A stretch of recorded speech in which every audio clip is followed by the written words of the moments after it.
শীতের কলকাতায় সাত সকালে পথ দুর্ঘটনা। তপসিয়ায় যাত্রী বোঝাই একটি সরকারি বাস উল্টে গেল। বাসের পিছনের অংশের কাঁচ ভেঙে যাত্রীদের বের করে আনা হয়েছে।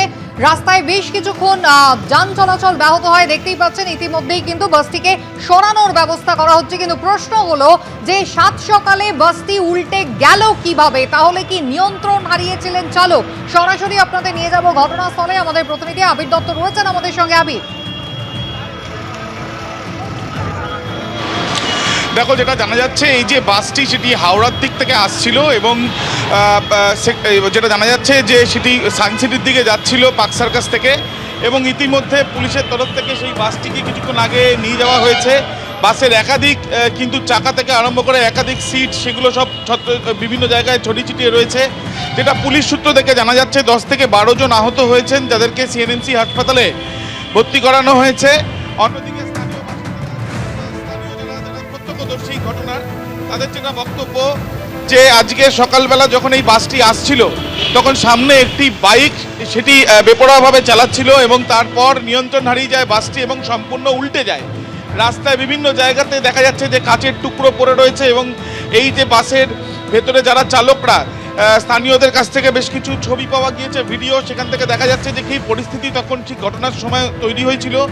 এবং তারপর সেখান থেকে একের পর এক যারা ছিলেন যাত্রীরা তাদেরকে বার করা হয়। বাসের যে কন্ডাক্টর তার পা আটকে যায়, কোনো রকমে তাকে স্থানীয়রাই বার করেন। ঘটনাস্থলে আসে তপসিয়া থানার পুলিশ এবং এই ঘটনার জেরে এই ব্যস্ত সময় ব্যাপক যানজটের পরিস্থিতি তৈরি হয় পার্ক সার্কাস অঞ্চলে। এবং পার্ক সার্কাস থেকে এই সায়েন্স সিটি যাওয়ার এই যে রাস্তা, ওপরে মা ফ্লাইওভার, এবং এই রাস্তায় কিন্তু ব্যাপক এই তপসিয়া রোড, এই রাস্তায় ব্যাপক যানজটের পরিস্থিতি তৈরি হলে স্বাভাবিকভাবে আশেপাশে যে গুরুত্বপূর্ণ রাস্তা রয়েছে তার মধ্যে একদিকে যেমন বাইপাস, একদিকে আমরা জানি যে এসএসকেএম যাওয়ার রাস্তা, এই রাস্তায় কিন্তু প্রভাব পড়েছে, বিশেষ করে যে রাস্তায় এসএসকেএম এর দিক থেকে বাইপাসে যাওয়ার। অর্থাৎ আমি তোমার কাছে একটা জিনিস দেখতে চাইবো। এই মুহূর্তে ঠিক যে জায়গায় তুমি দাঁড়িয়ে রয়েছে দেখা যাচ্ছে যে বাসের টায়ার পড়ে রয়েছে, যন্ত্রাংশ ছড়িয়ে ছিটিয়ে পড়ে রয়েছে, সিট পর্যন্ত পড়ে রয়েছে।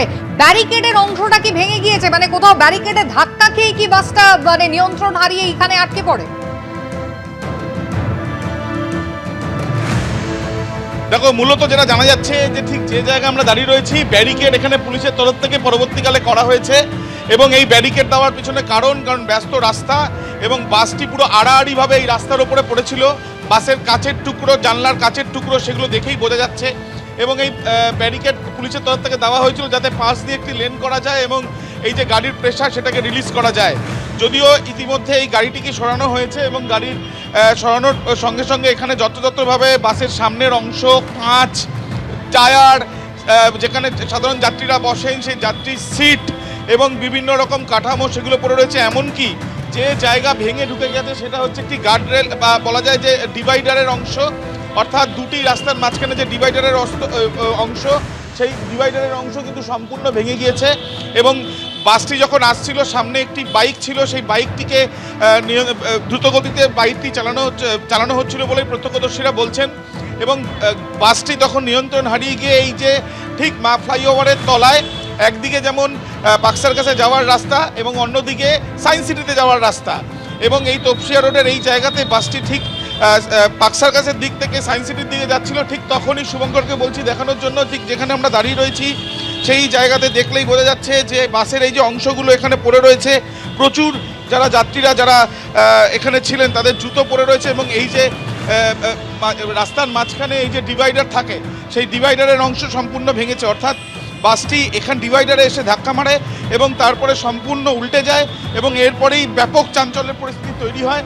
স্থানীয় বাসিন্দারা, এখানে যেহেতু ঘন জনবসতিপূর্ণ অঞ্চল, সকাল থেকে কর্মব্যস্ততা থাকে, প্রচুর মানুষ এখানে ছিলেন, তারাই প্রথমে হাত লাগান যাতে বাসের ভেতর থেকে যারা যাত্রীরা রয়েছেন ভাঙা কাঁচ, যে জানলার যে কাঁচ সেই কাঁচ ভাঙা অবস্থায় ছিল, সেখান দিয়ে ঢুকেও অনেকে যাত্রীদের উদ্ধার করার চেষ্টা করেন। এবং ইতিমধ্যে প্রায় 12 থেকে 15 জনটা, যেটা স্থানীয় বাসিন্দারা, তাদেরকে ইতিমধ্যে উদ্ধার করা হয়েছে। এবং পুলিশ সূত্রে যেটা খবর 10 থেকে 12 আহত হয়েছেন। ইতিমধ্যে আমরা দেখছি এই যে বাসের একাধিক বিষয় রয়েছে, বাসের নাম্বার আরম্ভ করে অনেক কিছু এখানে রয়েছে দেখা যাচ্ছে, সিট থেকে আরম্ভ করে নাম্বার প্লেট এবং গাড়ির চাকা পর্যন্ত এখানে রয়েছে, যেটা অতিরিক্ত চাকা যেটা জানা যাচ্ছে। এবং বাসের যে সামনের অংশ তার যেখানে বাস চালক যেখানে বসেন সেই জায়গারও কাজ সম্পূর্ণ ভেঙে গিয়ে পুরোপুরি সম্পূর্ণ উল্টে যায় নিয়ন্ত্রণ হারিয়ে। একেবারে আবির, ধন্যবাদ।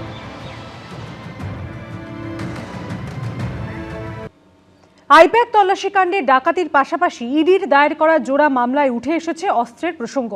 পিটিশনে কেন্দ্রীয় তদন্তকারী সংস্থার দাবি, তল্লাশির সময় যে পুলিশ কর্তারা আবাসনে প্রবেশ করেছিলেন তাদের কাছে পিস্তল, রাইফেল সহ আগ্নেয়াস্ত্র ছিল। মৃত্যু ঘটানোর প্রস্তুতি, আঘাত বা আটক করা অথবা মৃত্যু বা আঘাতের ভয় দেখানোর প্রস্তুতি নিয়েই চুরির মতো অপরাধ সংগঠিত করা হয়েছিল। আইপ্যাক তল্লাশি কাণ্ডে সোমবার সুপ্রিম কোর্টে জোড়া মামলা দায়ের করেছে ইডি। আর এখানে ডাকাতির অভিযোগের পাশাপাশি ইডির পিটিশনে রয়েছে অস্ত্রের প্রসঙ্গ। উঠে এসেছে তল্লাশির জায়গায় পিস্তল, রাইফেল নিয়ে ঢুকে পড়ার অভিযোগ। পিটিশনের ডি নম্বর পাতার 2 নম্বর পয়েন্টে তার বর্ণনা দিয়েছেন ইডির আইনজীবী। রাজনৈতিক দস্যুবৃত্তি করতেই তো ইডির মতো লেঠেল বাহিনী পাঠিয়েছিল বিজেপি। তৃণমূলের তথ্য ভান্ডার লুট করতে তো বাহিনীর নামে, কেন্দ্রীয় এজেন্সির নামে লেঠেল বাহিনী পাঠিয়েছিল। এখন বাংলার বাঘিনী মমতা বন্দ্যোপাধ্যায় একা দাঁড়িয়ে বিজেপির লেঠেল বাহিনী তার সামনে নিজের দলের তথ্য ভান্ডারকে রক্ষা করেছেন। সেটা সামলাতে না পেরে এই ধরনের গল্পগুজব করতে গেছে ওই 56 ইঞ্চির লোকজন।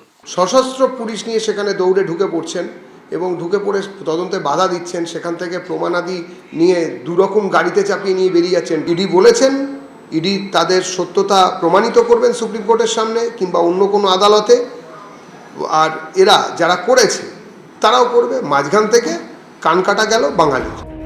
ইডির পিটিশনে দাবি করা হয়েছে, 8ই জানুয়ারি যখন শান্তিপূর্ণ ও আইনসম্মতভাবে তল্লাশি অভিযান চলছিল, ঠিক সেই সময় পশ্চিমবঙ্গের মুখ্যমন্ত্রী মমতা বন্দ্যোপাধ্যায়, পশ্চিমবঙ্গ পুলিশের ডিজি এবং কলকাতা পুলিশের কমিশনার সহ প্রায় 100 জন পুলিশের একটি দল বেআইনিভাবে প্রতীক জৈনের বাসভবনে ঢুকে পড়ে।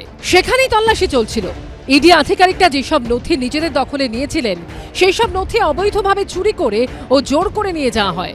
এরপরেই বলা হয়েছে, যে পুলিশ কর্তারা আবাসনে প্রবেশ করেছিলেন তাদের কাছে পিস্তল ও রাইফেল সহ আগ্নেয়াস্ত্র ছিল। মৃত্যু ঘটানোর প্রস্তুতি, আঘাত বা আটক করা অথবা মৃত্যু বা আঘাতের ভয় দেখানোর প্রস্তুতি নিয়েই চুরির মতো অপরাধ সংগঠিত করা হয়েছিল। 5 বা তার বেশি লোক ছিলেন, এটা ডাকাতির ঘটনা হবে।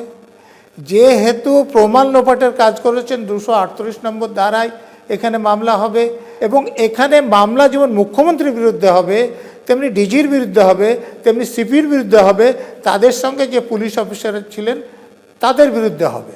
সূত্রের খবর, সুপ্রিম কোর্টে দায়ের হওয়া এই জোড়া মামলার দ্রুত শুনানির জন্য মঙ্গলবারই আর্জি জানাতে পারে ইডি। দীপক ঘোষ, প্রকাশ সিনহা, অনির্বাণ বিশ্বাসের রিপোর্ট, এবিপি আনন্দ। এবিপি আনন্দ, এগিয়ে থাকে, এগিয়ে রাখে।